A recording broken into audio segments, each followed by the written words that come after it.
Hello, everyone, and welcome to the r/Indieheads podcast. I am your host, Matty, aka Rico9G. On this week's podcast, we have. I'm Alex, also known as Idiot. Okay. I'm Arthi, or Clockwork _ Watermelon. I'm Ethan, or Eon997. I'm Jeremiah, or Kilotrap. And my name is Richard. I'm the guest today, I suppose. What's up, Richard? How's it going? Richard, so what do most people know you by right now? What do you mean exactly? By name? I mean, do you go by Rich or Dick? Yeah, you know, mostly Richard.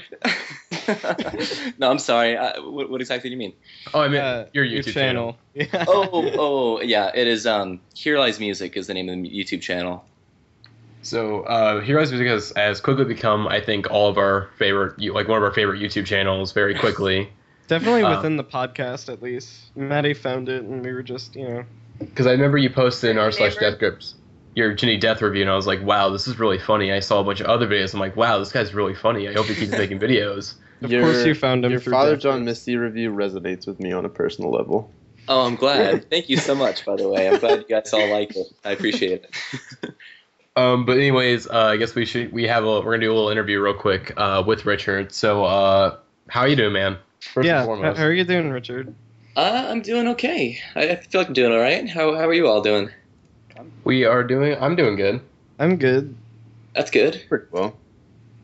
I only got I got less than 3 hours of sleep, but I'm doing okay. I can't function on any less than 8.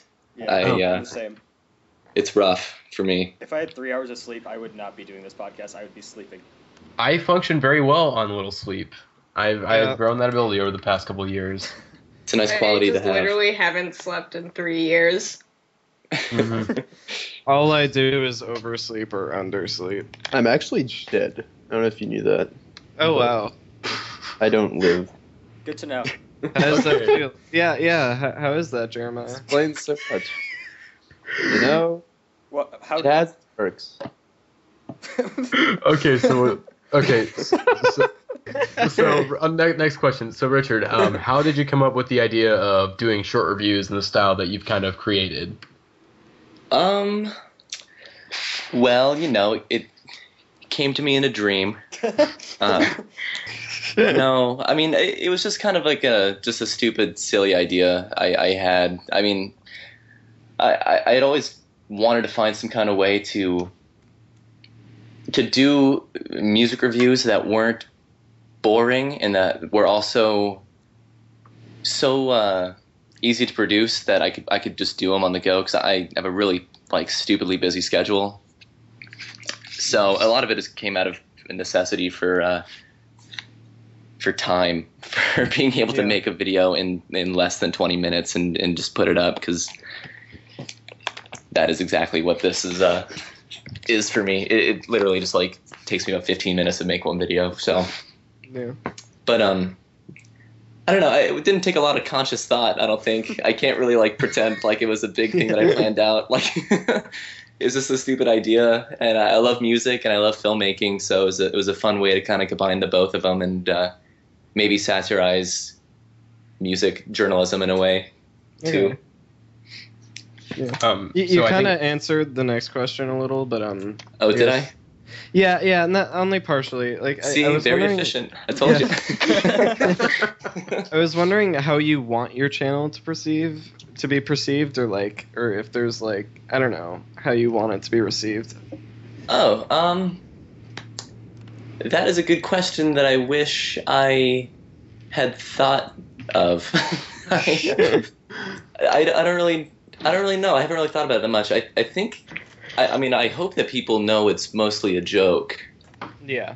I mean, a lot of the opinions that I put on the channel are true. They are mostly, for the most part, my actual opinions on the records, but I hope nobody takes it too seriously or thinks that if I'm overly harsh on a record that it's that it means anything at all, because it totally doesn't. I'm just a kid who listens to music and wanted to make a stupid joke about every album I listen to, so I don't know. I hope people can play along with it. Yeah. Mm-hmm. I guess I'll do the next question. So recently you've gotten shout outs from a bunch of I guess some of the bigger music reviewers on YouTube, like ARTV, I think is one of them. ARTV, Needle Drop. Let's see, did Spectrum Pulse shout you out? I feel like they might have. I noticed that channel followed me. So maybe. So basically, you've gotten a lot of support from some of the bigger music reviewers on YouTube. So, you know, how's that kind of like been for you? Like, is it sort of like, whoa, these people like me? Yeah, it was very much that. Because when I started this, I kind of made it a point not to share it with any of my friends or not to ever like post it on social media or anything like that. I was just kind of interested to see how well it could do organically. Mm-hmm. And yeah, there was a crazy week there. And it seemed like everybody just like, not everybody, but a few notable channels like seemed to notice it and contact me. And I was kind of just really surprised. I was not expecting that at all. I was kind of nervous in a way. I don't know. It was a weird thing. It's really cool though. I'm just thankful that anybody chooses to watch it in the first place. So nice. Yeah. But yeah, no, it's cool. Mm-hmm. So we'll go into some more questions. So what are some of the bands that started your love for music? That started what? I'm sorry? Your love for music. Oh. So like Coldplay or Def mostly Cab Coldplay. Nice. Yeah. Nice. I should end there. That's about it. Kidding. Actually, can I break? Are we on a time limit here? No. Oh, no. Okay, I was just gonna break off on a Coldplay tangent. It's a funny story that I remembered. I once, my friend told me that he liked Coldplay in I think 6th or 7th grade. One of those years where you have no sensitivity toward your friends whatsoever. And I immediately made fun of him. And then for his birthday, I got him a Coldplay T-shirt on which I forged all of their autographs. And he wore it, and he was very proud of it, and he would share it with everyone at school and be like, "Man, Richard got me this shirt signed by Coldplay." I'm like, "Yeah, I mean, I'm a pretty dang good friend." And I didn't tell him that it was fake until about 2 years later. I finally told him, and he was like, it was kind of underwhelming. This isn't a very good story because he was just kind of just like, okay, well, I'm going to try selling it on eBay. And I was like, okay, well, come in. I mean, now I can sell for more because it's like fake Coldplay signatures by famous YouTube review channel, Hero Wise Music. Hardly famous. I better ask for a higher commission on that then. But anyways, to answer your original question, you asked what bands got me into music to begin with? Mm-hmm. There were a few. My dad had a gigantic CD collection growing up, and I just would just listen to the ones that I thought had the coolest album covers. And oftentimes it was Led Zeppelin and the Grateful Dead. Grateful Dead was probably the biggest, actually. That was the number one. The band that like really forced me to listen to music instead of just having music playing, After that, I mean, I've always been a musician too, so whatever I'd listen to and learn to play. Rush was actually another one. I was the Rush kid in high school, which is the kid that no one really wants to claim to be. But I'm just imagining you as Jason Segel from Freaks and Geeks right now. Yeah, that wouldn't be too inaccurate. That was very much me. So Led Zeppelin, Grateful Dead, Rush. Those are probably the big ones. And then as you listen to more music and you start listening to more eclectic types of music, you branch off into more obscure stuff. But I think those are the three most important, probably, to me. Do you remember like what some of the artists were when you started listening to more eclectic stuff, or like what some of those more entry artists were, or do you not? Because I know it's a really like organic process. Yeah, it's kind of you never really think back and try to trace the whole lineage of it. Let's see. I mean, Rush kind of started this whole prog rock phase in my life that I'm not too proud of, but very much delved deep into that. I was and still am a huge Mars Volta fan. Yep. and which is another thing that I feel like a lot of people don't like to claim, but whatever.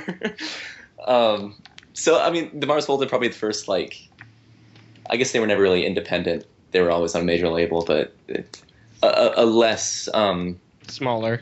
a smaller band that kind of opened more doors to music I listened to. Yeah. Mars Volta, and then continue with the prog rock like Battles and you know. I'm What's like your totally favorite Battles album? Sorry to interrupt you, but I love Battles. They're great. Yeah, no, Battles is awesome. I like both of their records for different reasons. I think maybe Gloss Drop a little bit more because that was the album that came out after I had been introduced to them. So it was the one that I listened to more, and I have a lot of summertime memories associated with that album that I can't disassociate that make it better in my mind. So, did you ever have a flea market find where you're just kind of like wandering around in a place where they're selling CDs and you're like, whoa, what's this crazy album that says Crooked Rain on it? And then it turns out to be one of the best albums ever. You didn't know that. Have you had an experience like that? Yeah, actually I have. Not so much a flea market, but there's a record store where I live that I frequent, and I mean, as I'm sure all of you are, whenever you see an attractive album cover, you're interested in it and want to listen to it. And I don't think I've ever actually bought a record based on the cover alone because I'm too cheap for that. If I see the cover, I'll try to like find it on Google and get a little background. But one time I did, and it was the album Terraform by Shellac. I don't know if any of you are fans of Shellac, but I love yeah. Steve Albini. I think he's one of the craziest but most genius musicians ever. Yeah, I think he's a really interesting artist, and I just love the album cover to Terraform, and yeah, that's the really like sci-fi looking one, right? Yeah, it's the guys in space around the space station, whatever, and I bought that, and I without even ever knowing at all what it was, I think I kind of forced myself to like it because I knew I had spent money on it, and I was like, well, I can't let this purchase go to waste, so I might as well enjoy it. Because on first listen, I was like pretty bummed about it, to be honest. But no, I think it was a good find because once I started liking that more, I started to appreciate that whole noise rock type of deal, and what do they call it? No wave, all that stuff, which is a whole different world in its own that I think is pretty interesting. Yeah. I actually have a somewhat similar story to that, which happened to be about my album of the year for 2014, which was Ariel Pink's Pom Pom, which I did not really know anything about. I knew about Ariel Pink because of like all the tabloid stuff, or the indie tabloid stuff. About him calling Grimes stupid and retarded. And I was like, oh, this guy's seedy and sketchy. I don't want to mess with him. But I kept seeing Pom Pom at my record store. And so like for like 2 weeks, I would just go in and it would be the first thing that would pop out at me because, it's so pretty and pink. And I was like, Right. And then I finally broke down and bought it when I had nothing else to buy. And I listened to it and I hated it. And I still hate it, like a lot. But I just kind of kept listening to it. And then I realized Goth Bomb is amazing, and so I don't really know where I was going with that. It's a very similar story. No, I think if we all bought more music, maybe we'd like more music. I think that's probably the moral we've taken away from that. Yeah, because in Spotify you just can like listen to 30 seconds of a song. You're like, nope, done. Never listen to this artist again. I've done that so many times and I regret it. Mm-hmm. Whereas if you'd actually spend money on it and be more inclined to like it. I have so many mixtapes on my computer that I just like haven't listened to. But yeah, you're definitely right about that. That's a very, very good point. All right, we should move on to the next question that we wrote down. That's not a good question. I wrote that, and I'm deciding it's not a good question anymore. What was the question? Who are your favorite artists? That's so generic and like. Oh, Coldplay. I told you already. What's Here Lies Music Core? Because there's like Fantano Core, there's like Pitchfork Core. Oh. That is an interesting question. Well, I don't really know how to define that. Is it just music that I like, or is it music that I have? I mean, obviously, but beyond that. I mean, here we go. I guess I'll give an example of Mattycore. Okay, Mattycore is Death Grips, James Blake, and Saint Vincent. That's the main three of Mattycore.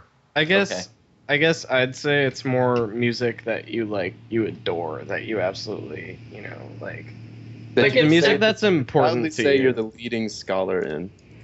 Yeah, stuff that you talk about a lot. Or like, okay. In that case, I would have to also include Death Grips. Death Grips. Did they have to be contemporary artists? No. no, of course not. Okay, I would say I'm looking at my record collection now, trying to get clues. Death Grips, David Bowie. Nice. And then the Mars Volta again. I really went through a nerd phase with them. I know too much about that band. And I'm still in my nerd phase for Death Grips, so I mean. Oh yeah, so am I. It comes and goes in waves. The first ever podcast was like 2.5 hours of him talking about Death Grips. Like, I'm not even kidding. It was a train wreck. Are we forgetting the Father John Misty podcast where you went on for like 25 minutes? It was more spread out. Richard, what do you think of anti-mask, or how do you ever pronounce it? I don't even know.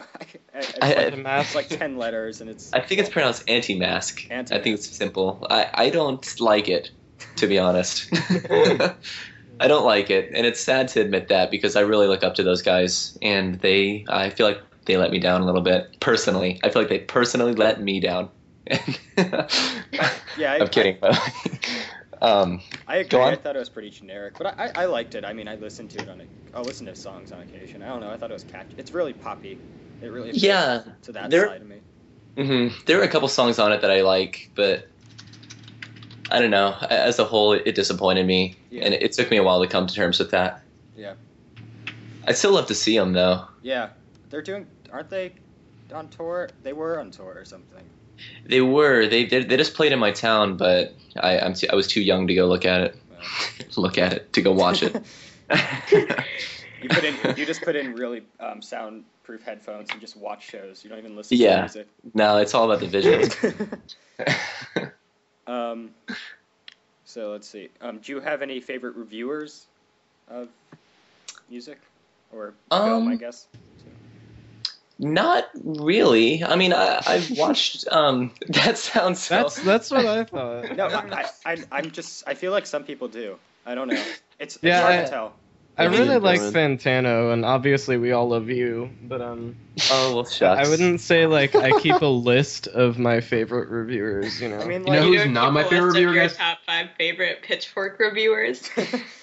No, I can tell you my least favorite Pitchfork reviewer. Let's see, I'm trying to remember his name. Greg Jenkins is the best. Greg Jenkins, that motherfucker. Greg Jenkins is the king of Pitchfork reviews. Jeremiah, no, this is the guy who wrote who took instead of really detailing Black Messiah and really kind of going through the history. Black Messiah. To be fair, Pimp Butterfly only deserves 5 paragraphs. It was 6 paragraphs, Alex, and shut your mouth. It was a small album, didn't really say a lot, and it just I don't. It seemed like a cheap rehash of the miseducation of Lauryn Hill, and I just, what is there to say? Oh my god, I feel like I'm on KTT right now.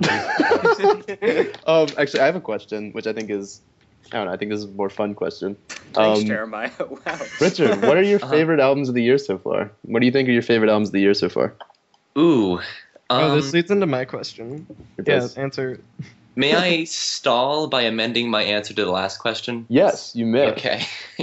I thought it'd be important to add that I do respect Fantano's opinion. I've followed him for a long time. So I guess if I have a favorite reviewer, which I don't really think that much about, I haven't really decided.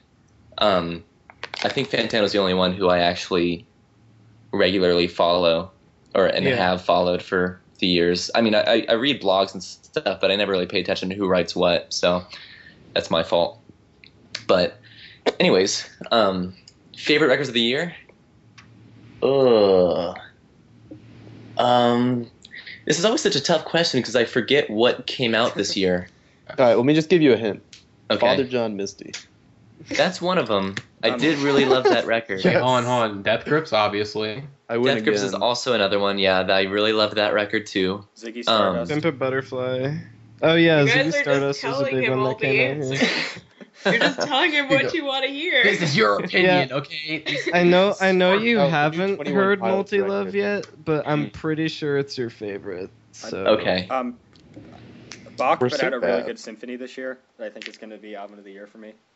I heard. I'm not a fan of his newer stuff, to be honest. I don't know, man. I think it's full of bangers. I don't know. Man. Sometimes you gotta think past, like, you think like, oh, music has to be lyrical. No, man, you gotta just, sometimes it's all about the bangers, man. That's true. And if anybody knows bangers, it's Johann Sebastian Bach. I mean, again, he's been producing for Migos a bit lately, so he's got that bonus beats, No,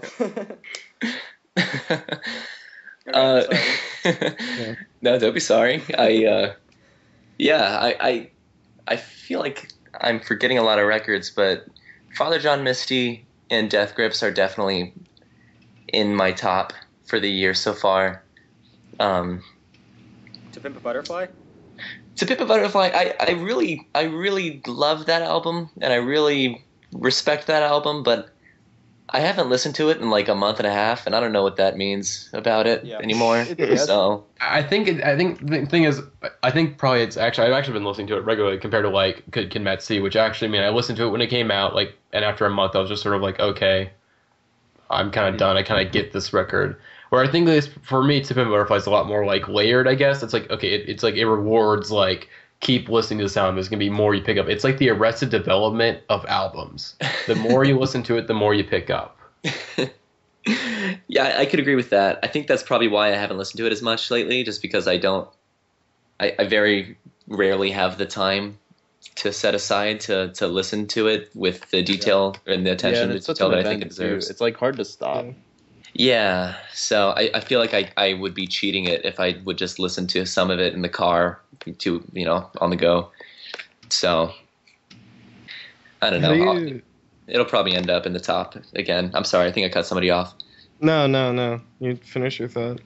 That's all. Yeah, okay. All right. How do you feel about ranking albums, like, in general, be it a list or a scored review? I mean, some of us at the podcast see it as kind of harmful. Like, I think Jeremiah said that. Yeah, I'm very anti-number.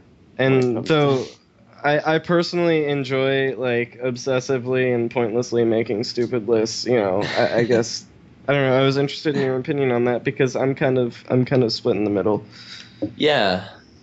I enjoy reading other people's lists just to see what is. I like to kind of gauge what's being acclaimed and what. I feel like a blog's list, for example, kind of represents a larger group of people's opinions on whatever category they're listing albums in, if it's albums of the year or whatever. So I like to kind of compare my own opinions to lists, and that's probably the only real function a list has for me. Unless I'm like trying to find a new artist, or I'm trying to get into a new artist's body of work, and then I'll find some lists online to see where most people recommend to start and so on, which is another argument all in itself, is whether you should start at the beginning of an artist's discography or go with the most acclaimed work and jump around or whatever. But I don't know. As for me, I have never made a list, and I don't know if I will. I feel like I'll probably have to, and I lose sleep over that. So I don't know. I try not to think too much about it. I mean, you got another like 6 months before you have to start like obsessively going like, oh shit, people are gonna want a list. Oh, yeah, fuck. I'm hoping the channel is sabotaged by that point, so I don't have to worry about it. We'll see. I'm interested to hear what your opinion was about it being harmful, though. All right, so my thing is really about, I think, the objectivity of numbers. I don't like it when, for example, I'm not starting a fight right now, but Matty infamously calls My Beautiful Dark Twisted Fantasy I'll let you say your thing. by Kanye West an 8, right? And that's my favorite album ever, and I think it's like a 9 billion out of 10 Like, that's the greatest. I love it, right? But, like, Okay. I don't know. There's something about just throwing that number on it. Like, you know, this album's good. I enjoy it. 8. You know, there's something about that 8, and it's like it's so concrete. You know, it doesn't feel like there's any room for it to breathe. It feels like it's just labeled, and then it might get put away or something. So that's my deal with it. Sometimes it does bother me. And, did I misinterpret the question? Are we talking about rating or ranking?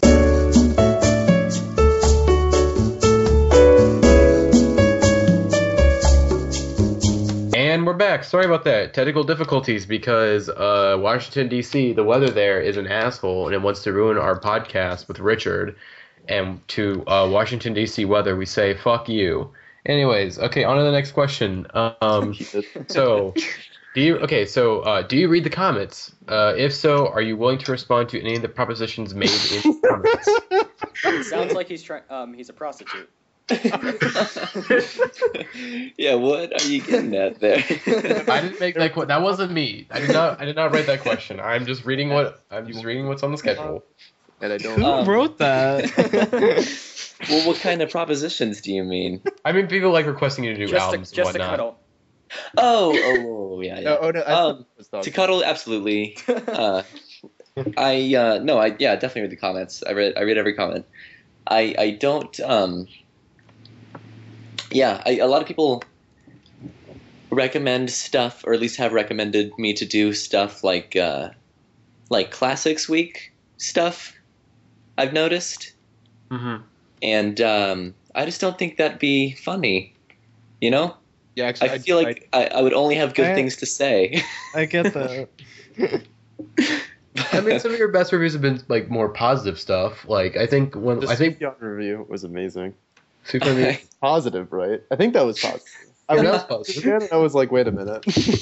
I mean, to an extent, the comments I watched in one was positive, but you know, it's 3 hours long because I actually did listen to it like in full, not in one session though, over like 2 days probably. I listened to it and I was like, wow, this is really good. I'm not gonna listen to this for a couple months though because it's too much to take in. Yeah, there's so much music I have to listen to. Yeah, that was my opinion on it too. No, I mean, I just feel like for the classics in particular, all I would have to say are stuff or things that have already been said about them.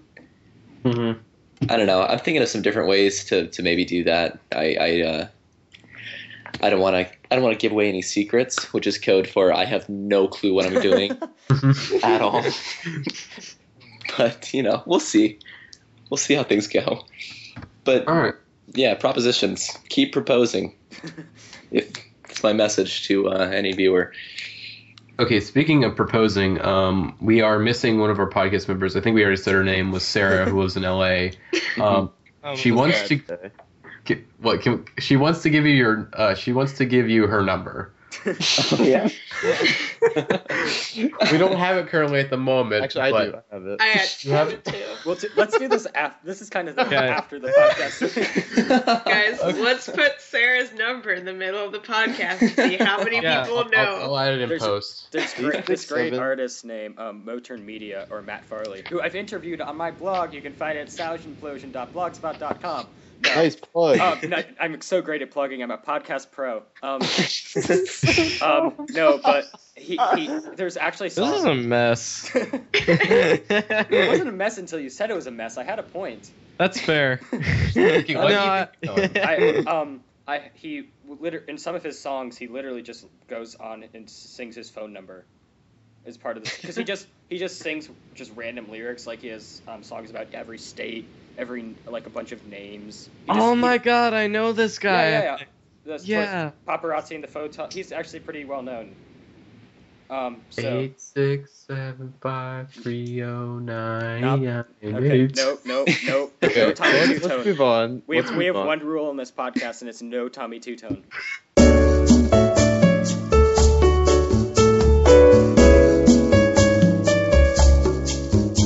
Okay, and we're back once again. Technical difficulties have plagued this week's podcast. It's the music reviewer curse, as we found out, because it happened with Fantano. Kind of, not really. We lost the audio on that one, and it's happening right now with Richard. but Didn't we it are happen back. So with sorry. John Wheeler too? I think Richard has brought Maybe. a plague on No. Toronto. John, no, what happened with him is because we tried live There was streaming a and that was a storm until I nightmare. came on. Oh, that was yeah. That might be was our a worst disaster. podcast ever. That actually wasn't that bad. And it was one of our most That hyped up was- ones. It's just like I was really engaging on that podcast, but I am always engaged. We should move on to what we listen to. Okay. because I'm What are Dear scared God, Jeremiah. Richard, what'd you listen to this week, buddy? What did I listen to this week? Yes. and talk about it Okay. I bought Spotify this week, too. Yay. which I don't know if that was The 99 the cent worst. No, I paid for premium. What's 99 cents? There was 99 cents for 3 months of premium. Oh, for real? Yeah. God. That deal might be over. I haven't think seen it's anything going about on. it in a while. Okay, well, it'll make me feel better if I just pretend that it's over, Okay. because I actually paid for it. I pulled the trigger. So I have kind of just been binging on a lot of stuff, but more specifically, I was in this weird, I am currently in a very unexpected, like, 80s power metal phase. I've been listening to more Judas Priest now than I think I ever have in my life, which, that's cool, I guess. So a lot of Judas Priest. Listen to Turbo Negro. Have you guys heard of them? I have not. I recommend it. They have an album called Apocalypse Dudes. I believe it's in the 90s, and it's just like the most solid hard rock album you can imagine. It's the what's it called? The theme song to Wild Boys. Remember that show with Chris Pontius and Steve-O? That's all I listen to is MTV show soundtracks, by the way. I don't know if you came across. Wild Boys, Jackass. Yeah, so Minutemen also, which is Minutemen are that's not- great. Wait, Disaster on the date. topic Parental of MTV control. shows, yep on the is top. anyone here familiar with Syphil and Ollie? With who? Syphil and Ollie? No. Okay. It's a long I think I know shot. who you're talking about, but I've never watched It was them. like it was this crazy music oriented puppet show that was on MTV in like the earlier mid 90s, or maybe it was the late 90s. I'm not sure. Like my sister introduced it to me because Was that one song like called whatever? Was that up on the show? Yeah, it was. Okay, that's how I know the show you're talking about. Oh wait. I think you just said it. United States or whatever. It's like Yeah. like Yeah. whatever. Yeah, I know that show. That's a good song too. I forgot what we were talking about before that. Now that I've derailed the whole podcast. Well, I noticed that Illmatic is on your thing, so I just think we should just start singing. We should start rapping New York State of Mind. Guys, I'm gonna make a big confession here. I have never listened to Illmatic. Oh my God, you're Dude, such a what the plebeian.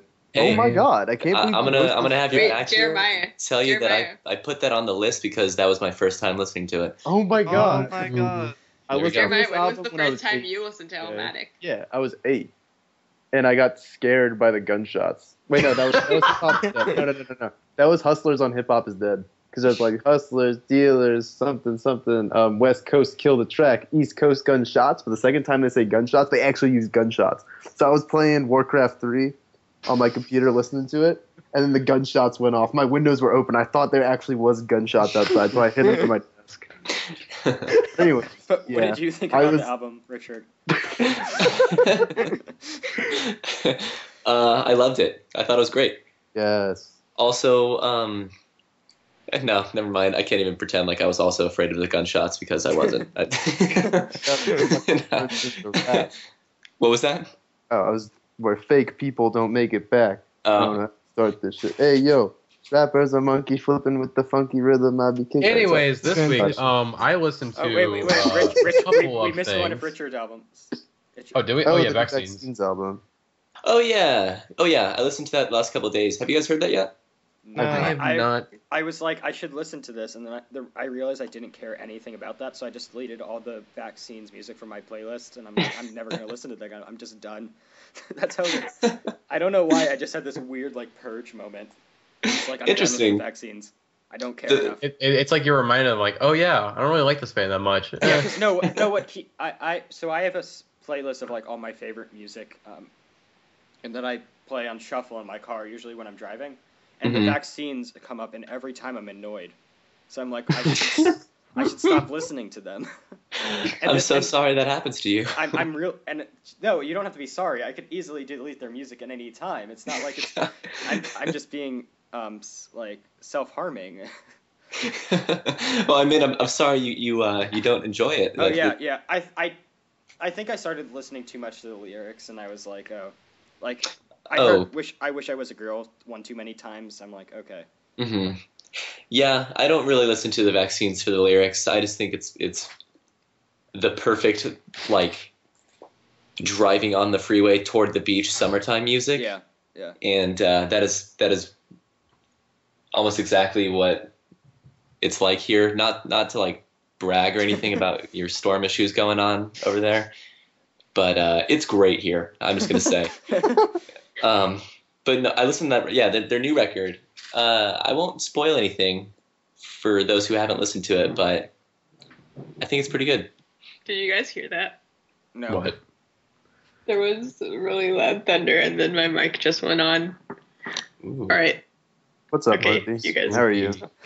Yeah, I don't know. It's just like I just heard like for some reason the same 3 songs, like Change Your Heart Part 2, I Wish I Was a Girl, and the one that's like Do You Wish, that one always were on my shuffle, and I'm just like I can't. And it's really frustrating because I really liked them at one point. I consider them like not to be one of my favorite bands, but I always enjoyed listening to them. Maybe I'll give them like a break, and like a year I can start listening to them again. There you go. I'll put this on my calendar. There you go. The day I Although I do think that those are 3 of my least favorite songs of theirs, so Yeah. maybe you just have the wrong mix. I have both of their full albums in the playlist, Oh, okay. and for some reason those are the songs that keep playing. Gotcha. So just screw my iPhone and screw my laziness in pressing shuffle. There you go. Okay, Matty, Okay. what did you listen to? Oh, okay. So, a little context. So one of my jobs one part of my job is that I will have to water flowers at like certain places, and this gives me really like a good opportunity to listen to music while I'm watering flowers. So, and also for people listening, I'm not gay. It's my job. Okay, I get paid, and you know, and sometimes, and I don't really like it all that much. Sometimes it's like really easy and fun. Other times it's just sort of like, this is torture. Because you just have to time everything. It's like, okay, this is really boring. But music is really good for that. Because like, you can use music to time like how long you should water certain flowers. Like, okay, when a minute passes by, I go to the next little area. But anyways, I listened to LCD Soundsystem's Sound of Silver this week because I got Spotify Premium a couple months ago, and I figured out how offline mode works. So I've been saving albums on my phone. And this is a great album. Just tons of really like fun, kind of catchy songs that are also really like kind of meaningful at the same times because James Murphy is a great songwriter. This album is awesome. And I would say he does most of the like production on the album. Yeah, he's the head honcho. Makes you wanna feel like a teenager. Fun fact: one night I was really angsty, and I was driving, and I was listening to all these angsty songs that I listen to when I'm angsty. I'm like, I'm like upset at the world, and I was just like really like into it. And then Sound of Silver came on shuffle, and I was just like so sad because it was laughing at me. It was just But it sounds awesome because Sound of Silver is such a unique album because it's really a dance album that also has 3 of like the most emotionally charged and like amazing songs released in recent memory. In Someone Great, All My Friends, and New York, I Love You. But it also has like, you know, Us v Them and Time to Get Away. Like all these danceable songs are just super, super fun. I think that's where the real strength of LCD Soundsystem is in those like fun tracks because like, you know, I don't think I'd be able to survive if there was just an album with all my friends like 24/7. Us v Them is just low-key one of my favorite LCD Soundsystem songs. It's so good. Which one? Us v Them. Us v Them.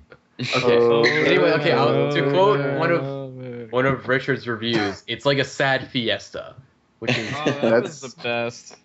Which I actually I think I listened to the album last week or sometime like a couple days ago, which is a great album. It's probably the Young White Father. Man or Black Man 2. It's probably the best pop album of the year, but I'm not talking about that. I feel like moving on. No, wait. I feel like I have a weird relationship with that record because I haven't actually listened to it in full yet, but I feel like I love it for some reason. Oh, you'll just love because, it. It's great. Yeah, no, I love Shame and Rain or Shine, but like it's just I haven't had much money to buy records, so it's like I haven't really gotten around to listening to it yet, but I keep like whenever people are talking about their albums of the year, I'm like, I keep almost mentioning it as one of my favorites, even though I haven't touched it. And you should definitely give it a listen. I think I would actually include that in my albums of the year also. I totally forgot about it until just now. I think that's what's going to happen because people are going to forget about it for some reason. It's like, why are you forgetting about this? This is a great pop record. Yeah. Well, the thing is, there have already been like a crazy amount of great records that were released this year. Mm-hmm. Like I have trouble thinking of, I don't know. Yeah. Too much music. Anyways, okay, on the next verse. I listened to a bunch of St. Vincent this week because I saw St. Vincent on concert on Wednesday, and she was amazing, and I love her, and she's so much more beautiful in person, and she's a great guitar player, and she's fucking bonkers on guitar, and she's a great singer, and she hits all these riffs and all these great guitar stuff live, and it's like, oh my god, I'm so blown away. And also, I want to talk about the concert a little bit because I went with my dad, and that was kind of the funniest experience, like sitting in the car with him after the show and just like asking him questions. And he described Annie's guitar work as like if she was playing it through like a fucking Ouija board or something. and also there was a lot of, he was also commenting because there was a lot of gay people at the show. He's like, I don't mind them, but like I didn't expect so many gay guys to be at the show, which my dad is like is in his 50s, but my dad's a cool dude. But yeah, St. Vincent listened to a bunch of records. I think like I don't know if I can rank them. I guess Strange Mercy would probably be. I think it's like a three-way tie between like Actor, Strange Mercy, and St. Vincent because I love them all both for like different reasons, but it all balances out. But yeah, Annie Clark is great, and I love her, and she is my indie girl crush. Which, Richard, wait, we forgot to ask you this during the interview. Okay. It's a very important question. Yeah. Who is your indie man and girl crush? Oh man, that's a tough question. Mostly man crush. It's really the only man crush is the most important. Okay. Yeah. If you need ideas, I'll tell you mine. Yeah, throw some at me. Maybe it'll jog a memory. Matt Berninger of The National. Negative. And Sharon Van Etten. Nope. Not one of them either. My man crush is definitely Sufjan Stevens. Yes, Daddy. We love Daddy here on the podcast. This is so embarrassing. This has just been an hour-long podcast to a porno. Well, now I feel. You feel part of the community? I feel less included that I don't have one. Oh. Step your game up, man. What about James Blake? James Blake is mine. James Blake is my personal. James Blake is a hottie. Okay. So, wait, Matty, what was the third album you listened to? Okay. Anyways, this is not really an album. Doing my best to keep things on track. Okay, I'm sorry. This is my fault. Anyways, I want to talk about this because I guess a part of my life has kind of like officially ended. Kind of. This week I listened to Earl Sweatshirt's song called Solace a bit, which is basically like sort of like an EP basically, because it's kind of split up into different parts, but it's all like one song. And I was listening to this because Tyler the Creator announced like a couple days ago that basically like he made like a kind of official announcement that Odd Future is over. And Odd Future was kind of a big important thing in my life for a couple of years, and it kind of is to an extent as I'm still very involved in the community. And this track. He totally didn't, though. He redacted that. He kind of did, but then Earl Sweatshirt confirmed it. And then he made fun of the fans, which I thought was really funny and was very true. And then a bunch of people were salty on KTT because that's KTT for you. But anyways, I'm going to talk about the song. And, like, I wasn't a big fan of Earl's album. I thought it was okay, but like I didn't like. I listened to it like 3 times. I'm like, okay, I don't really want to go back to this that much. It wasn't really like, whoa, I was like super blown away. But this track, like, it really blew me away. Like, this was just like such a like accurate, sort of musicalization of depression, where like the production's really great. It's sort of got like Earl's own production style and like a mixture of like Alchemist and James Blake in certain parts and sort of more like ambient and noise music at the same time.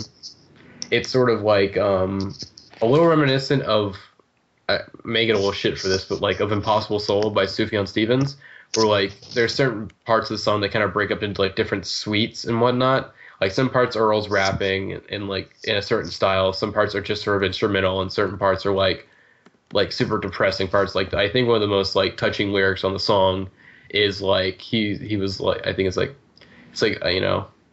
he's like, I cry when I look at my hands because they remind me of like my grandmother's, because they look like my grandmother's or whatever. And it's just sort of like I think it's a more accurate depiction of depression than on his album, because on the album on I Don't Like Shit, I Don't Go Outside, Earl was more like angry and he was more sort of aggressive in his rapping style. So like you didn't really get depression as much. So I kind of had a hard time connecting. Is like he's saying he's depressed, but he doesn't really sound like it. But on this song, like he's saying he's depressed, and it really, really sounds like he is depressed.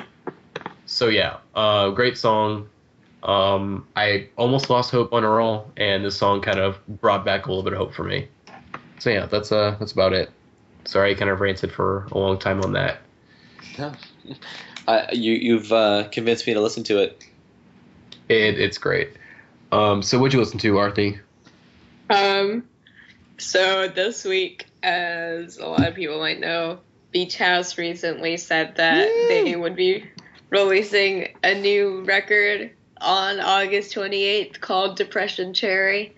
For the record, and okay, when I extrapolated the dots on Bloom to determine when they would announce it, I was only 5 days off. Wait, what? Just saying. Hold on, explain. Okay, extrapolated. Let's not. Okay, we gotta say one more time. I shouldn't. Just ignore me. I'm sorry. Arthi, keep going. So I listened to their whole discography to get hype, because it was like a Tuesday night, and I was like, I'm not listening to anything. So I listened to it, and I like haven't listened to them in a while, and I just listened to them, and like I was pretty much like, they're just really good. Like no one doesn't like Beach House. I'm just gonna say that. That pause to wait for anybody to argue that. Yeah, I was waiting for someone to be like, well, actually, but yeah, I think. Someone say Beach House. Fucking hate them. Just kidding. I listened to Bloom. I think last night because Jeremiah's like, listen to fucking Bloom, Matt. Listen to fucking Bloom, Matty. And I'm like, I gotta do it. No, listen to Bloom. And I'm like, okay, Jeremiah. Yeah, listen to it. And I actually really liked it, and I liked it. I think Bloom is probably my favorite. My favorite is Devotion, which is the one that like no one ever. Their first 2 albums get really slept on because of Teen Dream and Bloom. But actually, I feel like those are a lot smaller. Pretty. Like, because Teen Dream and Bloom are like more grandiose, I guess. But I just really like the song Lazuli. It's great. Yeah, that song, like a week after I started listening to Beach House, that song got up to like 30 listens. I don't even know how it happened. It just kind of happened. But yeah, it's great. And song. I also listened to, but after Sarah's recommendation, I listened to Clap Your Hands, Say Yeah, the self-titled. She emailed it to me, and then I listened to it finally. And because they were gonna come here, they're actually performing here today, and I didn't go because like. I was gonna ask someone, and then I just didn't ask, and now I'm not there, and I'm recording instead. But yeah, I listened to that because I was planning to buy tickets, and I really liked it a lot. The singer has sort of a weird voice, but I really like it. So if you like singers with weird voices, you should listen to it. Has anyone else listened to it? I have not. I have not. Nope. Yeah, you guys should listen to it. It's fun. What? I didn't really listen to the lyrics. I just think it kind of sounds. It's like very indie rocky, but it's also like sort of unique because like the singer has like a really interesting voice, I guess. But it's not like interesting in a bad way. It kind of like, I don't know why, but it kind of reminds me of like Stephen Malkmus because it's like he is like slightly squealy, I guess. Not really. I feel like I'm just not saying things. But like, yeah, you guys should listen to it. It's very catchy. I like didn't know the names of any of the songs after I listened to it, but I just remembered how they all went and had them all stuck in my head. That's a good quality. All right, Ethan, what'd you listen to? So, I've been like listening to a lot of stuff because I'm in like exams mode right now. So, I'm studying a lot supposedly. At least my parents think I'm studying a lot. Which is all that matters. No, I actually have been studying a lot, so I've just been putting music on in the background. So the first album, which is I'm gonna kind of cheat and talk about two here, is TV on the Radio, Dear Science. I love TV on the Radio. I've listened to their first EP a bunch of times because I have it on vinyl. So I've listened to that a bunch of times, but I never really listened to their rest of the discography other than just songs on their own. And then I'm going to this festival, Landmark, in September. So when they announced that TV on the Radio is playing, I was like, oh, I love this band. I should really actually listen to the albums that are generally considered their best albums. So I listened to Dear Science and Return to Cookie Mountain. The reason I want to talk about Dear Science is because I think it's the better album between the two. I think it's a bit more cohesive, a bit more, I don't know, deep sounding. I think I liked that Return to Cookie Mountain had a bit more of the rawness from their debut EP, but I think Dear Science just is so well orchestrated that I don't really miss the rawness, and just everything's, and there's still here I'm looking at pulling up the track list right now. I really like how it can be like this really like silky smoothness of like something like DLZ, which is the song that actually introduced me to the band through Breaking Bad. That's the one about the dog wants a bone, right? Yeah. Yeah. But then, like, the song, what was Red Dress is such a, like, fast-paced song. It's so good. I like how they can do, like, the really soulful songs and then the really fast-paced stuff. I think that's really cool. Can I make a confession about them? What? You go first, Arthi. Oh, I want to say something also. I haven't listened to Return to Cookie Mountain because... like, the only reason I haven't listened to it is just because I hate the word cookie. It's an awful word. So I just haven't listened to it, and it's kind of horrible because now you said all these nice things about it, I want to listen to it. It's also got a really, really hideous album cover. Oh, yeah, that too. And, the word cookie is an awful word. Hold on. What? Can we stop on that point for a second? Yeah. Yes, Richard. Why is the word cookie an awful word? Yes, thank you for intervening. I don't know. Well, like, I'm a grown woman. I shouldn't have to call anything. You're 16. Yeah. Grown woman, my ass, Arthi. Grown woman, my ass. I don't consider myself a grown man, and I'm 19, Arthi. I was part of just I feel like there's this period. I'm so confused. I feel like there's this period when you're a late teenager where you're like, yeah, I'm an adult. I can do things, but you aren't an adult. You had a traumatic experience as a child because No, of I one know. that I put don't that think I'm chocolate an adult. cookies. I think like as I'm becoming a more mature person, I just don't want to have to like. I just don't want the word cookie involved in my life. Wait, what else can you call them then? You gotta call them like pastries Biscuits. or something. Baked desserts? I mean, Baked circles. I don't know if there's a correlation between growing up and using the word cookie. But maybe I'm wrong. Maybe I'm the one who hasn't grown up yet. I think you're the old. I want to say you're probably the oldest person who's on here right now. If I'm guessing. Well, do you know how old I am? I'm gonna guess Guessing 2020.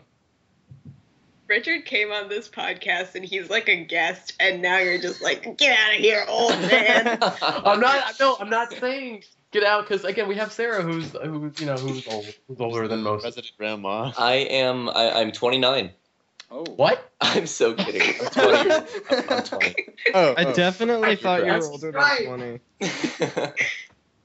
I'm a master of guessing ages. I'm like that Microsoft website. Okay, Richard, I have a question. My I have a friend question who for you. is my age was 81. Fun fact. There's a great picture on Twitter. It's me who's 30, my friend who's 50, and my other friend who's 80. I think I was 5. What? Not lying. I thought I was 5. I mean, you have a baby face, Jeremiah. I do. But Richard, this is an important question that I think we neglected to talk about earlier. Okay. But on a scale of 1 to 10, Oh God. where I think 1 hit ratings. is not at all and 10 is yes, do you ride that pussy like a straw? Sorry, I was just sorry. Okay, so you're gonna figure out this line because someone's gonna request you to listen to the new Jamie XX album, and then just that's what's. Wait, is that what am I missing here? James XX. It's fucking Young Thug, and it's Yeah. fucking. Oh, Then then in that case, 10. There you go. That's what I'm talking about. Yeah. Actually, There's this one line though, that I has do have. sort of like become a meme in the podcast. Oh yeah. Thank you, Jeremiah and Can Sarah. I ever You're talk welcome. about the second album I listened to? Okay, No, sorry. wait. I'm so sorry. I totally have a question for Richard though that we didn't ask in No, the let's interview. talk I about was, me. It's not like he's on the podcast every week. This is my time to be No, special. he is on the pod. Richard, you're a permanent member of the podcast now. Okay. Yeah. Thanks. This is the least professional we've ever So- been. And in this is one of our interviewee. best podcasts, though, because of it. 'cause I am so appalled, honestly. We haven't Uh, even started the main topic. Do we have a main topic? we do. Oh, God. Can I talk? We gotta hurry up and get to it. Can I talk? Okay, I was Go. wondering I was wondering what you do like for work, because you said you have a really busy schedule, and I was what do you do? Well, I do a few things outside of just the channel. I'm a student. I work 2 retail jobs, and I'm a musician also. Oh, what? Is any of your music out there? I was about to ask. Yes, it is. It's been kind of a weird thing for me. I don't know if I really want to link the two, just because I don't know. I've made some friends who are involved, and I would hate for any of them to like watch like a crappy review that I gave and then discredit me as a musician too. Oh, So, man. like, Okay. it's a thing. Like I said earlier, I really hope everyone knows that it's a joke, but I can't really be too safe. It is out there though. It's not like I feel like I'm making this overly mysterious. You don't want to lose in your street cred. I get you, man. I mean, I made a song back in like 2012, and Yeah, Matty's a true artist. Oh yeah? Oh Yeah. God. What's the song called? No crush. It's called No Crush. I made it like 3 years ago. It's very embarrassing, but it's also really catchy, and I Let's still just remember play it it, to this play it. day. No crush is for me. We'll just play it for him. Let's just play it for Let's him. hear No, let's wait. Yes, Let's- Okay, yes, Ethan. yes. Oh, guys. Okay, we have to keep on topic. Nope, Ethan, nope. please go on ahead and We'll, talk we'll about share your it with next you album. later, Richard. We'll share it with you later. I think I just got it actually. You can maybe do a review for it. Oh, he found it. Oh, Arthi sent it to him. It was God damn. delivered. Okay. I'll keep this in my my to-do list for after the. It's only like a minute. It's like less than a minute long. Oh, okay, even better. Oh God, I hear you listening to it. It's not me listening to Oh, it. that was me. That was me. God damn it. Okay, Ethan. Sorry, we're No pissing crush, Ethan. the official anthem of the r/Indieheads podcast. Yes. Okay, Ethan, please. Okay, so I listened to. I can't choose between these 3 albums. What should I do? Someone pick for me. Talking Heads, Just let go. me talk. Remain in Light. Okay. I listened to that today. So Talk about it. So I've Okay, sorry. 2 requests. Sorry. I listened to Remain in Light yesterday, I think. So I've listened to Fear of Music over the summer at my job, where I worked in like the back. I worked in this like toy store that also sold used vinyl records in the back, which in the beach, which was a lot of fun. So I they obviously, because it's mostly used old people records, they had a lot of Talking Heads. So I put on Fear of Music, and that was good. I like that a lot, and I just really haven't listened to much Talking Heads since then. And I listened to an interview with Mark Maron, with David Byrne. Oh yeah, I listened to that. It's a really good interview. David Byrne comes off as like this super cool, like down to earth guy, I thought. Have any of you read his book, How Music Works? Oh no, but I want to. I own it, and it's signed, and it's like that's really cool. Leather bound, but I still haven't read it. You haven't? How is it? I liked it. I got it as a Christmas gift a couple of years ago, and I think he's a very insightful dude. He's got a lot to say. And I've read snippets of it because I did a report on. Actually, I did a report on Once in a Lifetime, just the song, but like I involved David Byrne and his personality and his work in it. But yeah, it seemed really good. So yeah, I'm a fan. I bought it when I went to see him in St. Vincent, and coincidentally, it was just already signed. So I lucked out. Yeah. David Byrne actually talked to me in his AMA. I asked him a question, and he answered me. And, like, to this day, that's just, like, my crowning moment. What was the question? It was so dumb. Like, I was sleeping because it was, like, they started at, like, 9 o'clock a.m. here and then ended at, like, 11 o'clock a.m. So then I woke up, and, like, I just woke up, and I was, like, on my phone, and, like, I got a reminder because I set a reminder because I wanted to ask a question. Because it was, like, you guys know that thing that they're doing? Like, it's David Byrne and, like, Ira Glass and Tune Yards. Yeah. And, like, How to Dress Well. And like, Lucius. And they're all doing, like, a color guard thing called Contemporary Color. Like, they're choreographing a color guard. Yeah. So they did an AMA for that. And, like, I set a reminder to myself so I can remember to comment on it, but I just didn't have a question. And when I woke up, like, I just woke up and I got that reminder, and I was like, shoot, I have to go comment on it. So then I asked this dumb question, and I was like, I love you guys so much. What's your favorite food? Or something like that. And then, like... Cookies. But that bit of, like... That would have broken me. David Byrne was like, are you all right? Oh yeah, he was concerned. I remember he was concerned for you. Arthi, do you know what's sadder? So when Speedy Ortiz did their AMA, I set her 2 different reminders on my phone, and I also pre-wrote my question. And they didn't answer. No, they did answer it. They did. Okay, good. That was good. And Sadie had a very funny answer about Ian MacKaye, which was very cool. Oh, I found the screenshot. I said, like, I was like, Remain Light has gotten me through some tough stuff, and I would be over the moon if you answered me. My question is, what... Sorry, are you okay? Water went down the wrong tube. All right. So I was like, my question is, what food would you each say describes your music? Which is, like, the dumbest question ever. And David Byrne The answer was is like, Mexican food. David Byrne was like, clockwork. I would want to know more about how my music got you through tough times. I was wondering if you could be specific. Don't worry, it happens to all of us. Oh, it's adorable. David Byrne's a very nice man. I went to move to New York and cycle with him. It's weird because all of the stories, like, I heard about him in the interviews and stuff that I read and watched, like, about him when he was, like, with Talking Heads, was, like, portrayed him as the most eccentric human being on the planet, and it's just, like, now he seems all down to earth, and his book is really interesting, and, like, he's kind, and it's just weird seeing that transition, I guess. I mean, he went from like a rocker, in his younger years, kind of being, traveling the world, and now he's just sort of a grandpa sitting on his front porch with a blanket over his legs, just telling stories to his grandkids, who just happen to be millions and millions of people who are Talking Heads. Not even that old. I still haven't even talked about That's true. He's only yeah, and Ethan called Talking Heads old people music. No, okay.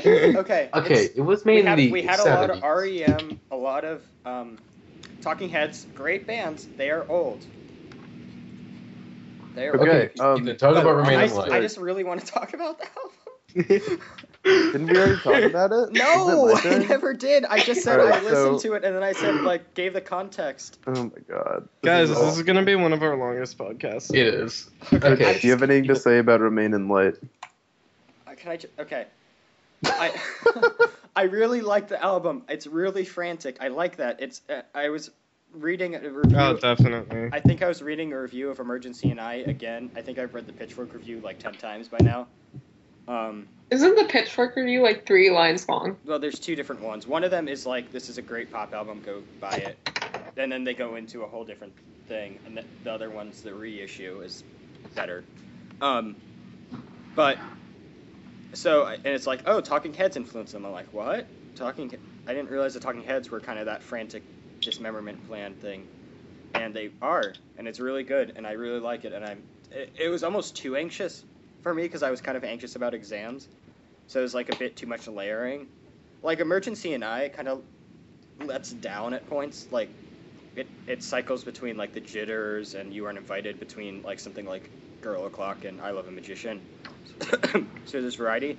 And this album, like besides Once in a Lifetime, is pretty just constantly like going, which I think is pretty incredible, but also very anxious or anxiety inducing. But I a feel great you. album, and I definitely need to listen to the rest of the good Talking Heads albums. I think the I way had- that record starts is one of my favorite starts to an album ever. Just Yeah. like David the Byrne first- going, ha! The first 5 seconds of Born Under Punches is just like so good. Yeah. I had a realization about that song today. Today I was, this is like the worst story. This is just so unrelated. But today I was listening to it and I was getting fingerprinted for my internship.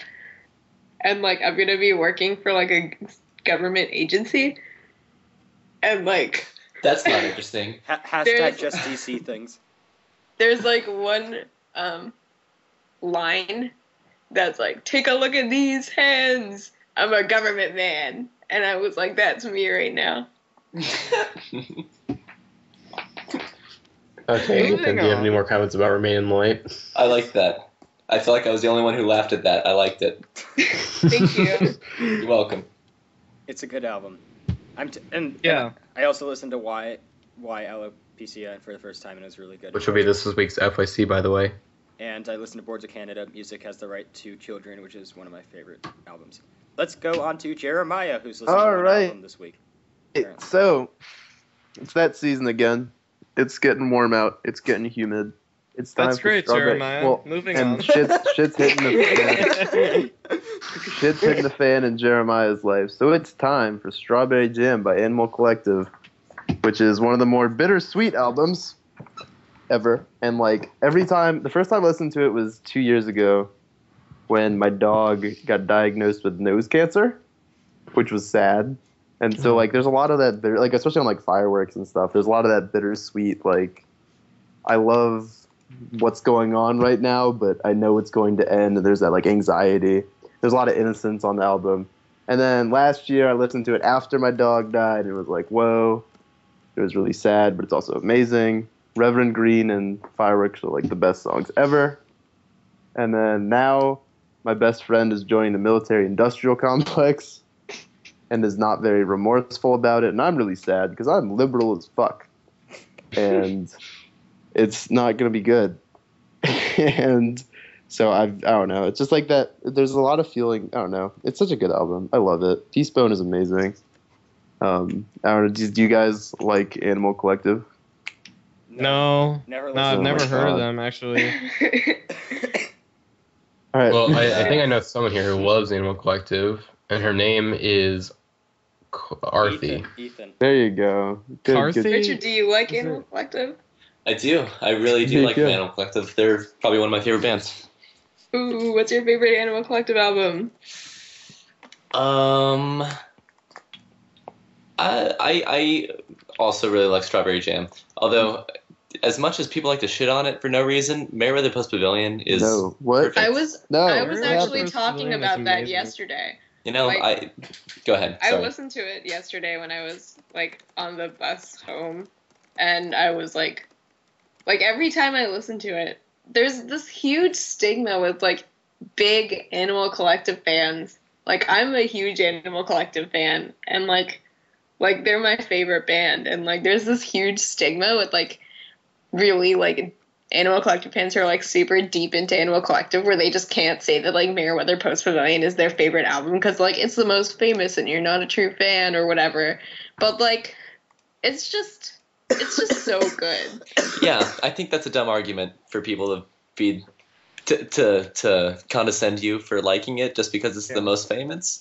Well, it's because there are people like me who haven't listened to an Animal Collective album other than Meriwether Post Pavilion, which is obnoxious and pretentious, but it's like, I don't know, I kind of get it even though it's stupid. You know what I mean? Because like I feel like at one point I was there with like Radiohead. Although much less so than most Radiohead fans, which vehemently hate the song Creep. Creep is a bad song. No, it's not. It is a bad song. That's a legitimate quote from Tommy York. Oh, yeah. They also... I love Clickhole. Okay. Yeah, let's just throw that out there. I love Clickhole. What? That made sense. He's referring to... No. I mean... We're talking about the Clickhole article that was about... Okay, so exactly. Wait, Jeremiah. I too love Clickhole. Wait, Jeremiah. Yeah, Before we go on, I wanted to ask you what you think of the song Cuckoo Cuckoo on Strawberry Jam, because that's probably my favorite song on the record. That song's pretty crazy. That's a good, it's just such a good album. I actually think it's one of the better albums. I think it's the best album. Well, I think Person Pitch is the best, but I think it's the best Animal Collective release. I actually think it's one of the best albums in recent memory too, because it's just so complete, and there's so much to it, and there's so much like just joy for life, but also like contemplation and like it just makes me feel so satisfied. Mildew on Rice. Don't forget that. I had so many nice things to say about this album, and then I forgot them when we were talking about other things. So let's move on, I think. Have you ever... Okay, sorry. I'm sorry. Have you ever seen... Disaster. So, Alex, you're going to transition us into our main topic? Wait, I'm not done. Okay. I was just going to ask another question. Arthi, we got to move on. I'm sorry. No, let Arthi's birthday. This is really quick. Have you ever seen them on Conan? Has anyone seen them on Conan? Is it the subtitle with its like woman vocalizing? And no, that's a different one. Okay. But like they went on Conan and they were supposed to play a song off Strawberry Jam, but then like the song they played, they didn't want to cut down any of their songs, so the song they played was #1, and like. I have seen that video. It's very hard to sit through. It's my favorite. Because it's, like, a good performance, but you can tell that, like, they were mad at them afterwards. Mm-hmm. And, like, AB himself was just like, yeah, they were mad at us. Takes some guts to play a song like that on national television. He said, like, actually, one of my favorite quotes by him is something, like, I don't remember it. I'm trying to quote it from memory, but he was like, we're not a drag band, but, like... Sometimes, like, for example, when we performed #1 on Conan, everyone in the audience was, like, weirded out by it. But, there's this one kid stoned out of his mind sitting on his couch, like, 17 years old, who saw that, and then his, like, entire life, like, was changed. Okay. Right, Alex, what'd you listen to? So... I recently just came out of a period where all I did was listen to Mark Maron's podcast and play Dark Souls. So I don't really have too much to say about the things I listen to, and I'm really only going to talk about Multi-Love. Which is going to be our main topic somewhat. Yeah, because I have to transition this. But, like, it's the funkiest record I've ever heard, probably. Which is, I just love it. I love it. I mean, I'm not a big expert on funk, and if I wasn't so tired, I would probably be like, "What the fuck is wrong with you, Alex? Funkiest album of all time." It's a funky album, and it's great. It's the grooviest album I've ever heard. I love Probably a better the world thing to is say. the world is crowded. That song, like the first time I was off-put by it, but like that song is awesome. Is that the one with the cool like intro with the piano where it sounds like real like it's like ding, it's like oh shit, something about to go down. Just grab me, mama. But I think Jeremiah and I are probably the ones who've listened to this album the most, everyone here probably. So hold on. So this podcast is going to turn into the Jeremiah and Matty podcast for like how many minutes do you think we want to talk about this? Jeremiah? I don't really 30. Half a minute. It's just good. Half a minute. Okay. Here we go. Multi-Love is very good. Jeremiah, you want to go first? Yeah, I'm gonna do a rap. No, Pitchfork Bandit. They didn't plan it. This album's great. You can't hate. Something about three lovers. Polyamorous relationship. You can't keep checking your phone. No crush. Okay, all right, we're done. We're done here. Okay, anyway, serious doesn't sound. If you have not read that Pitchfork article on like the album, like sort of like kind of the context of like what exactly is multi-love? What the fuck is he talking about? The article gives more context, as in there is essentially he met this girl at a concert in Japan, and then they kind of hit it off. But of course, he's married and has kids, and so they became friends. You know, they Skyped a bunch. They were really good friends. And his wife found out about it, right? And then his wife started talking to the girl. Instead of freaking out, she started Skyping with her too, and she like fell in love with her. And so she decided to invite the girl to live with them. And so the husband's like, okay, I guess I'll go along with this. I don't really see what's wrong with it because I like her too. And so then it became like a polyamorous relationship where they all it was weird. They all not really happily ever after because there's a bunch of like sort green of card issues, commitment issues. Sometimes it's happy, sometimes it's like, oh, she's hanging out with her, and I'm kind of just here, not with them. And they never talked about like, I don't know. It was that's just such a weird thing to wrap your head around. Like, yeah. Which I remember we were talking about in the chat, and Ethan was sort of like saying that like I think you must have looked something up. He said that it's actually from Harmontown. From Harmontown. Okay. They had some scientist on, and he said that bonobo monkeys, which are very closely related to us, are naturally polyamorous, and that some people, because they are just, bonobo monkeys are just constantly fucking. That's basically what they said on the podcast, and like just anything. So there has been, and this got the scientist wrote a whole book based on that humans are supposed to be in polyamorous relationships. That's what we're technically supposed to be in. I just feel like that's not true. But I don't have the evidence to dispute it. It's like that one saying that's always in Sunny Philadelphia where it's just sort of like Charlie puts the trash in like the furnace, and then he's like, oh, it makes stars, and then Mac is like, I want to say it's bullshit, but I don't know enough about stars to refute that. Exactly. So and I do not know enough about monkeys fucking to refute that. He wrote a whole book about it. The reason I think that's weird is because it's all about social stuff. Like if you look at Nepal, where some people practice fraternal polyandry, which means one woman marrying a bunch of brothers. They do that because like they don't have enough food to have all these babies, right? A, and B, they need lots of people to work on the farm. They need people to do stuff.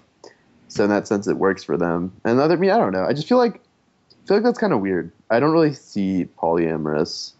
I think the only reason that people wouldn't see polyamory as like the normal thing is just because of the social like stigma and all the tradition behind monogamy. Because like if you think about it, well, I wouldn't call it. If you just like think about it for a little bit. Monogamy is actually just like super weird because really. like you could have a lot of friends. Like why can't you just have a lot of people that you love? It's like the same thing. Mm-hmm. So anyways, like, that's just what I think. I just think that it's. I'm sorry. I think that it's just like it's mostly like a social thing when people are like. I completely agree. So the reason we're talking about this right now, Richard, is because we just want to have an orgy with you. I knew that's what you guys were getting at. Okay. You should have just come forward at the beginning. You know, I don't like to beat around the bush. At least discuss the album first before you get into this, man? Okay, I actually wanted to discuss this album a little bit because I think it's probably my favorite album that Unknown Mortal Orchestra has put out so far. Because the production is great. I think like Ludacris described it as like lo-fi Prince, which I've not listened to that much Prince, but I do agree with that analogy.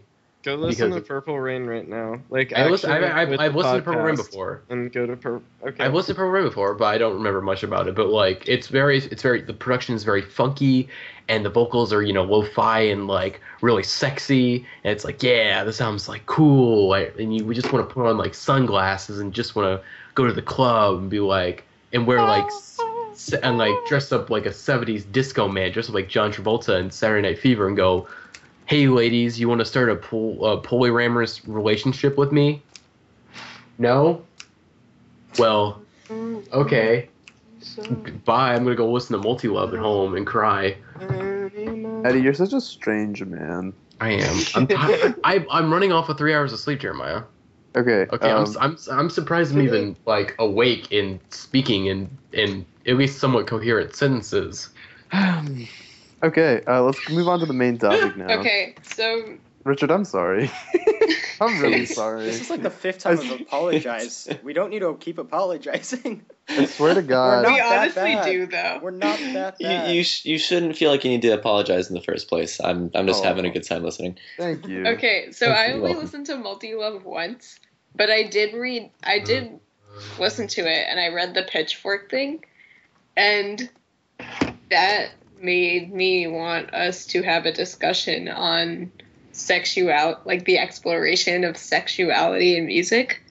So basically, I think that over the years, a rise in like acceptance of different sexualities, plus like, especially in the indie scene where you're just allowed to like sing about, I mean, like people kind of feel like they can sing about more stuff. It just allows music as an outlet for like musicians to discuss sexuality. Yeah. Yeah. Can I say something, or are you? Yes. Yeah. Go, Ethan. Because I just want to say this before I forget. So I brought this up on a previous podcast, not in the same context, though, in a less serious context. But two of my favorite artists are Shushu and Baths, both of which are gay electronic musicians who heavily use their vocals heavily. So they're like, I would say they're singer-songwriters, but they use electronics instead of like a guitar. And they both are relatively explicit in stuff to do with sex. I think Baths has the lyric like something that's like wake this boner back to life. Like and Shushu has a whole song about having sex basically on Fabulous Muscle. So they're very explicit about their love life, and I find that fascinating because like if this was, I mean, you couldn't do that. I mean, you couldn't do that. You can do it like, let's say like 30 years ago maybe. Yeah, 80s. Yeah, 80s. 80s you maybe be. I mean, it'd be very underground though, very underground. Yeah. No, it's Arthi. It's XIU. Oh no, I mean I figured it out. Okay, sorry. Arthi, it's in the chat. Okay, keep going, Ethan. Sorry. I shouldn't have replied to it. But yeah, it's just like these incredibly. I mean, they're two of my favorite artists, and they make incredible music and incredibly emotional, sad music. And I just I find it super cool that they can like explore their sexuality in this graphic way. And like I don't like the first time I heard it, I'm like, oh, okay, I didn't hear that lyric before. I didn't realize that Bass was gay. That's cool.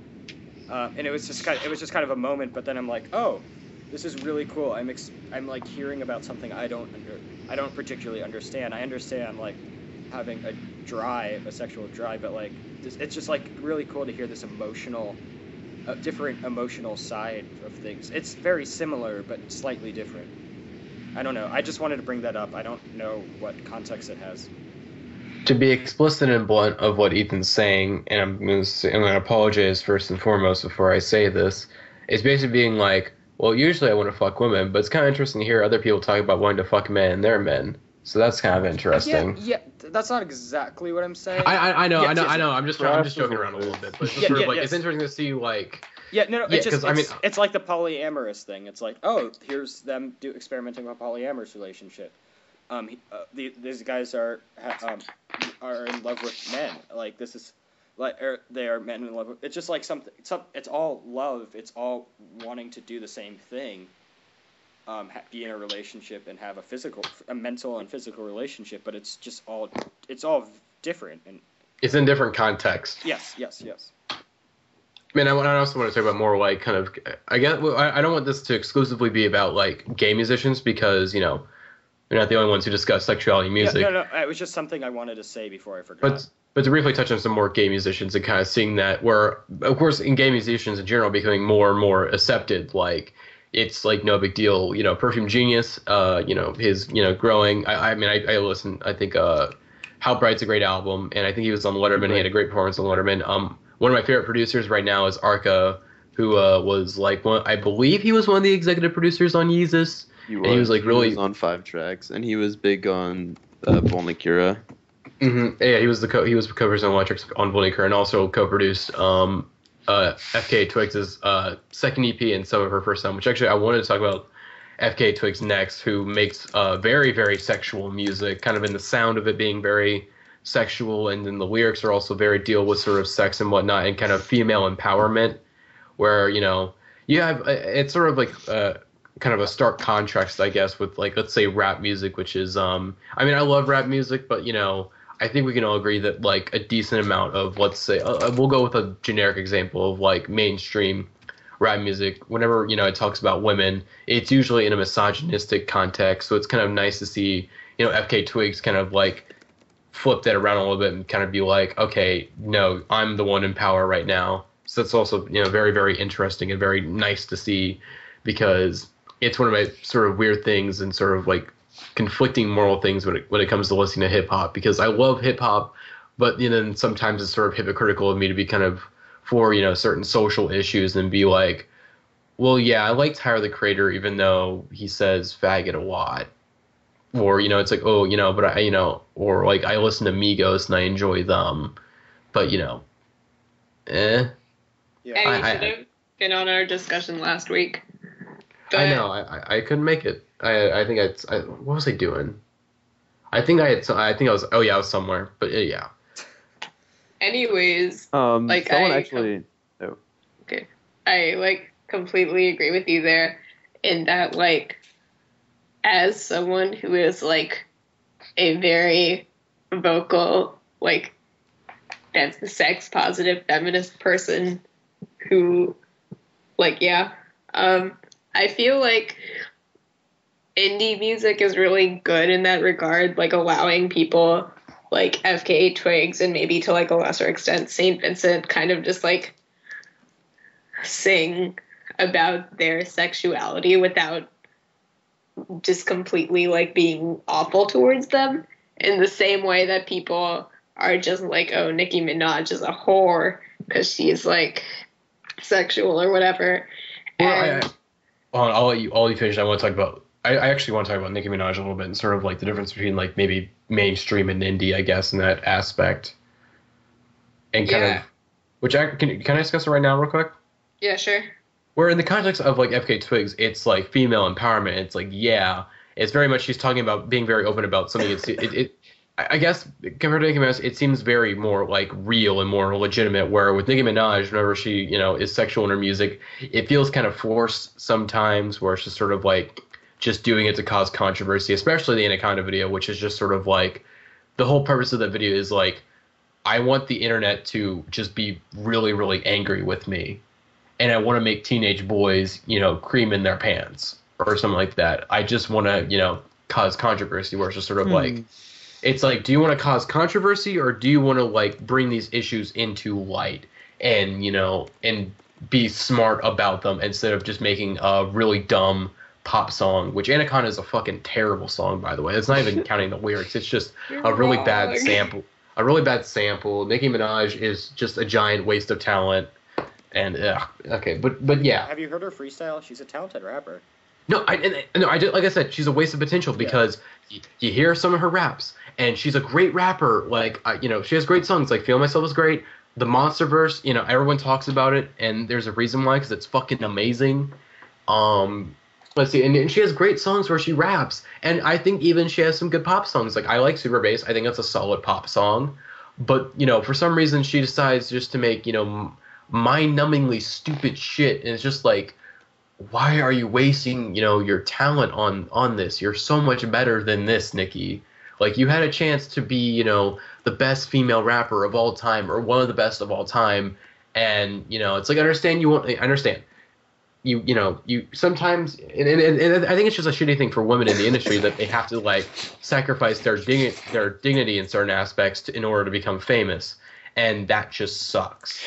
I'd be interested to know how heavy of a hand she has in her own creativity, because with a song like Anaconda, I always felt like that is just, I don't know what record label Nicki Minaj is on, but I feel like that is definitely the label, somebody else's decision to use her sexuality as a marketing tool. I have a conspiracy about the video and like the song. So before that, she had a single release called Pills and Potions, which is a really boring, dull, slow song that no one gave a shit about, and basically it flopped, didn't do too well. So the record label was like, oh shit, we have to have a hot single for this album, and they're like, make it about your butt, because everyone's freaking out about butts right now because Iggy Azalea and whatnot, and and then she made that, and it's just it just comes off as very rushed and lazy and terrible, and it's just sort of like. But the thing is, though, you know how much money they probably made? I know. I mean, of course, I saw how many Beats Beats advertisements are in that video. She made a lot of money off of that. And I think that is, I don't think there was any artistic statement to be made there. I think it. And then people try to turn it into an artistic statement. Like, this is a big feminist piece. It's like, no, this is just a really dumb pop song that's just sort of like wasting Nicki Minaj's talent. Yeah, I would agree. We're kind of getting a little off topic on sexuality and music, I guess.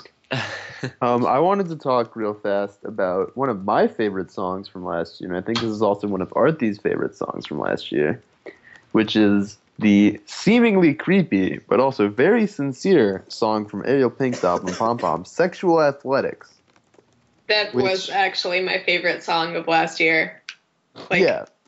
Of all the songs. So, I don't know if no one's familiar with Sexual Athletics. Essentially, it starts out with this really, really sleazy and like slinky and perverted like bass line, and like it's like. And then just these like ridiculous lyrics. Oh yeah, I'm a sexual athlete. I'm sweet, eat raw meat. Don't admit to defeat. It's just really, really perverted and like. Oh, it's so weird, especially coming from Ariel Pink, who we all know is like sleazy as hell. It's just like, what the hell, dude? And then the song halfway through, it just breaks into this really, really blissful and melancholic pop song about wanting a girlfriend, but the one he found, or the ones he finds, are too sexual or something. And I don't really know where I'm getting with this, but I think it's interesting to hear sexuality discussed like that graphically, but also that, I don't know, I guess I don't know. Arthi, what do you have to say about it? I don't really know where I was going. I just wanted to bring in Ariel Pink. I don't know. I just feel like that song, among other songs like that, sort of, is kind of like just something that I really like about indie, because it kind of allows people this like kind of this like honest outlet to sing about sex, because it's like such a big part of life for most people. Mm-hmm.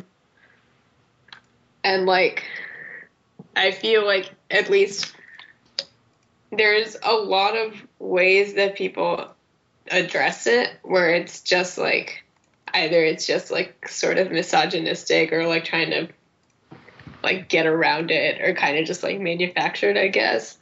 But I feel like in indie sort of, you're kind of allowed more of that like outlet, I guess. Like one thing I like is, for example, the song like Guy's Eyes by Animal Collective, or like something, I just can't think of a specific example, but just like, no, but just like a song by MF Doom or something where you can just sing about like, or even that one line from like Saint Vincent where you can just sing about like masturbation without it being like, while being like completely serious about it, I guess. Wait, is Guy's Eyes about masturbation? Yeah, it's about how, it's a song about how Panda, it's a song about how Panda wants to, he can't decide whether he wants to masturbate on tour or like save his like orgasms for his wife. Are you being serious? God. Yeah, it is. Where Like, did you hear that? No, just listen to it. He's saying, I want to do just what my body needs to, but also, like, I want to save it for the one I love. Those are literally the lyrics. Let's go look up the lyrics. All right. Okay. I want to. Okay. Oh, can I Go, transition Ethan. to something? Oh my God. I want to talk about the really disturbing side. I also too want to talk about more disturbing side of like. Of the, we were talking about also. Steve Albini earlier, and I think he's a very important person to talk about in this situation. Oh, yeah. Mm-hmm. Considering he has an album called Songs About Fucking and a band called Rape Man. Mm-hmm. Like, I mean, I just pulled up I have the whole of Rape Man's discography, because they're a good band, as terrible as their name is. Like, they have a song called Kim Gordon's Panties. Like, it's just hard to read. It's just really hard to look at, honestly. Like, and like, let's go to Big Black discography, because one great band put out. Actually, they don't really have any that bad songs. They have Tiny, King of the Jews, which isn't great, but that's not sexist. So yeah, but like Steve Albini is this really dark, twisted guy, but he's super nerdy. He is the definition of the nerdy like record producer guy. So like, I don't know. I think he's just kind of acting out. He's kind of like a guy on Reddit, like just getting really angry about women or something. I feel like a lot of the time. Is it the Red Pill, the musician? What? No, I have no idea what you're talking about. You don't know what the Red Pill is? No. No. Well, boy, it's not the time to talk about it. Okay, yeah, we're not gonna talk about Red Pill. Well, it kind of relates to what I wanted to talk about a little bit, but I was gonna talk about Death Grips a little bit, and on Redacted on the Moon, the song "Fuck Me Out," or just generally kind of the themes in their music. Or one of the things that Ride deals with a lot in his music, and like a couple of songs, is sex addiction, especially on Redacted on the Moon, where it's kind of like a big subject in a couple of songs. And even on Ginny Death, I think, Piss Piss is also about sex addiction and whatnot, where it kind of like turns it, which I want to say it's probably a satire on like people, like Red Pill type people, but I can't always tell sometimes, where he has the lyric where it's just sort of like, is this Fuck Me Out, or is this like Billy Not Really? I think it's Billy Not Really, where it's like, again, it's like, she's your experience, you're her experiment, where it's just sort of like being very untrusting of people, especially, in a sexual situation. It's kind of, you really have to trust that person you're with in that sexual situation, and, and being very untrusting is just sort of like not a good move, where, and Ride kind of deals with that in the music a little bit, kind of being, addicted to sex and whatnot, and just sort of, being disconnected from it all, and just, like not being connected with the person you're having sex with, because you're just thinking like you're overthinking it, I guess, being sort of like, I just want an experience, and she just wants to experiment with me. And okay, I'm not sure what point I'm trying to make. I'm just trying to just give examples of like sexuality and music from artists that I like. But, it's just sort of like, I want to connect it to Red Pill, where I'm just sort of like, is he making fun of Red Pill, like, or kind of like supporting their thing, or is he just kind of being like satire and just being just general MC Ride, anointed and whatnot? So it's just sort of like, Would you guys say that he's being satirical, or would you say like this is kind of serious? I don't think Death Grips are particularly satirical. They take themselves a little bit too seriously to really like make them seem. They don't take themselves super seriously. They have a little bit of fun, but like I don't think they care that much about the lyrics or are trying to think of clever ways to like mess with people. I just don't think that's their goal. I think there are other artists who do kind of do that stuff. That's what I think Stu Albini was kind of doing with Rape Man, because it's called fucking Rape Man. Like that's so over the top. Like it's just so ridiculous. Like I just don't. I think it's not over the top enough, or over the top over. It's not. I'm just giving, over the top up. enough. I'm giving up. Okay, we should probably wrap things up a little bit because we've been doing this for a little bit. So like any closing thoughts on sexuality and music, guys? Oh, I wanted to talk about the frogs. I like the way the frogs. What the fuck are the frogs? Please talk about the frogs, Arthi. Hurry up. Okay, so you know how a lot of the songs about like having like that aren't just like about heterosexuality, just like before the 1980s or whatever, had to be just like really discreet, because especially with all the like all of the like homophobia and then like the AIDS scare and all that, people just had to be really discreet about it, because you know it was like older times when it just wasn't as accepted. Well, I actually believe that, like, probably the first band to, like, bring it into light, I guess, and kind of, like, well, maybe not, but, like, just, just, like, create, like, they're kind of, with their debut album, the band, The Frogs, kind of creates, like, I think Wikipedia calls it, like, a homosexual supremacy. Because you guys have to listen to this album. It's probably, like, one of the first. It's, like, I think it's just, like, entirely a joke, which is kind of sad. But also, like, what is going on? It's probably, like, one of the first albums just to address homosexuality in such, like, a forward way, where, like, literally a song is, like, a description of gay sex. And, I don't know. I think it's really interesting. I'm like, sold. Really interesting. Yeah. I don't know who Send said me a that link. because I'm on my computer. I'm in. I'll put it in my classics week, whatever that ends up being. Nice. Yeah. You should listen to it. It's called It's Only Right and Natural. And it might be sort of Nice. offensive, I think. But, like, Well, these it's guys just- dress up. it's actually weird because, like, the person who showed me this record was one of my old math teachers.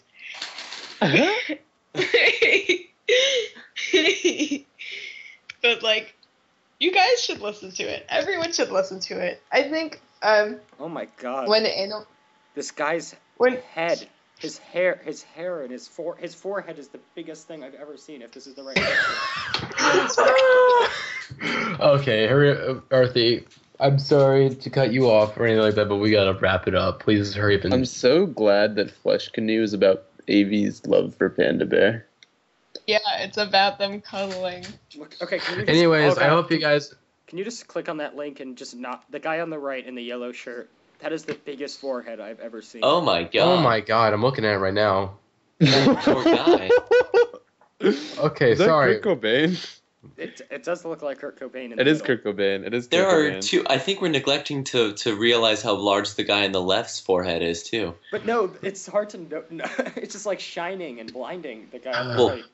Kurt is I hope you guys flanked enjoyed by this. giant I foreheads. was trying to I talk want to about thank Richard music. here. Okay, Realize Music for coming on the podcast. Wait, dealing with us and all the technical issues and If whatnot. you guys want to be mean, you should change the name of the podcast to the R Foreheads Podcast. Arthi, we're just gonna fire her after this podcast. All right, hold on. Perfume Genius uses sexuality to carve his own identity, and he's really empowering, and I love him. And he's really sexy. Thank you, Jeremiah, for being on topic. Matty, we had one question to ask Richard. Remember? Oh, you? Yeah. We do? Oh. Oh God. Is it? Oh, I know what this is. I think I know what it is. What is it? No. Do you want me to ask it? Yeah, sure. Ask it. Okay. I'm sorry to put you on the spot, but could you give us a review of the podcast? Oh yeah. Uh-oh. If you are not comfortable, I completely understand. But if you can improv something, that would be incredible. This is gonna be like just right now. Yeah. Yeah. No, I'll do the theme music real quick, okay? Okay. Oh my God. Absolutely horrible, unforgivable. Never again. Thank you. Thank you, Richard. I'm kidding, by the way. No, this is cool. Thank you so much for having me. No problem. No problem, man. Thank you for being on. And you are So definitely that was. you are definitely welcome to come on again. I think you should just become a permanent member. Honestly, Please. you're not allowed to leave this call. I know how to do it anyway, so. Okay, but we should. Okay. But again, thank you, Richard, for coming on the podcast this week. The song of the week this week is "Your Life One Night" by Unknown Mortal Orchestra, which is going to be on the iTunes version and not on the YouTube version because copyright sucks and I don't want to deal with it. So I hope you guys enjoyed this week's podcast, and bye. Bye. Bye. Bye.